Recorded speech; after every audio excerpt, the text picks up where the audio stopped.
Bonjour, Christian Dubois, votre coach financier et auteur de nombreux livres en vente sur Amazon, sur la bourse, la finance, etc. Et bien sûr l'immobilier. Alors aujourd'hui justement on va parler d'immobilier. On va parler de la loi numéro 8 des 17 lois du succès financier. Et cette loi numéro 8, qu'est-ce qu'elle dit? Elle dit que le plus important c'est l'emplacement. Et on va regarder où investir dans l'immobilier locatif. Mais bien sûr, c'est le plus important. Pourquoi? Parce que dans immobilier, il y a le mot immobile. Ça veut dire que votre immeuble, vous ne pouvez pas changer de place.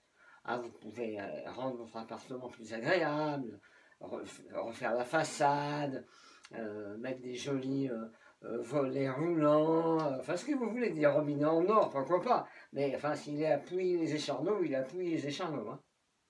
Vous savez pas où c'est Pouilly-les-Écharneaux? C'est là où le vent il fait demi-tour. Tu sais, le vent il arrive, il dit hop là, il n'y a rien à voir. Ça va. Alors qu'est-ce que je veux dire par là? Je veux dire qu'il faut investir dans des grandes villes où il y a une demande locative supérieure à l'offre. C'est quoi les grandes villes? Paris, Bordeaux, Lyon, Nantes, Marseille, voilà, les grandes villes. Les grandes villes et la banlieue proche. Hein, par exemple, Paris, Boulogne, Maison-Alfort, voilà, ça c'est bien, mais pas Melun. Melun c'est plus proche. Lyon, pour les Lyonnais, c'est Lyon, c'est Villeurbanne, c'est Écully, c'est Tassin, mais c'est pas Meximieux ou Villars-les-Aubes. On est plus proche de Lyon. Donc, ce qui est important, c'est vraiment d'investir dans une grande ville où la demande locative elle est supérieure à l'offre, parce qu'encore une fois, dans le mot immobilier, il y a immobile, on ne peut pas déplacer l'immeuble. Donc vraiment le plus important, c'est l'emplacement. Donc la première chose, demande locative supérieure à l'offre. Deuxièmement, il va falloir vérifier que vous êtes dans une région où l'économie est dynamique et diversifiée. Puis, l'endroit où vous allez investir, vérifiez qu'il y ait des transports en commun. Et également des écoles, des crèches, des commerces. Pourquoi?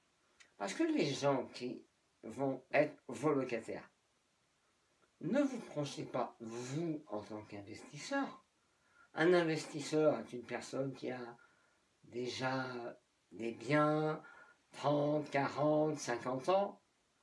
Mais le jeune couple, lui qui démarre dans la vie, il n'a rien. Donc c'est pas la peine de l'investir dans des 3 pièces, etc. Non, privilégiez des studios et des 2 pièces, parce que la majorité de vos locataires vont être des jeunes couples, des jeunes actifs, des célibataires. Voilà le genre de locataire que vous avez.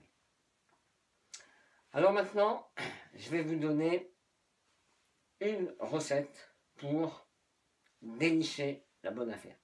Dénicher la bonne affaire, qu'est-ce que ça veut dire? Ça veut dire que vous devez acheter moins cher que le marché. Pas au prix du marché, moins cher que le marché. Alors, une des ficelles que vous pouvez utiliser, bien sûr, il y a les enchères, mais il y a également les héritages. Quand une personne hérite d'un bien, elle est beaucoup moins attachée que si c'est elle qui l'avait acheté. Et en général, quand il y a un héritage, on se retrouve avec 2 ou 3 propriétaires en indivision. Et là, il est beaucoup plus facile de faire baisser le prix et donc d'acheter en dessous du marché. Voyez les notaires, mettez-vous en cheville avec des notaires pour avoir des informations concernant les héritages et je peux vous assurer que vous allez faire de très très bonnes affaires. En attendant, je vous ai préparé les 17 lois du succès, un résumé, vous cliquez dessous et allez-y, c'est gratuit, c'est cadeau. Je vous souhaite une excellente journée, à bientôt, au revoir.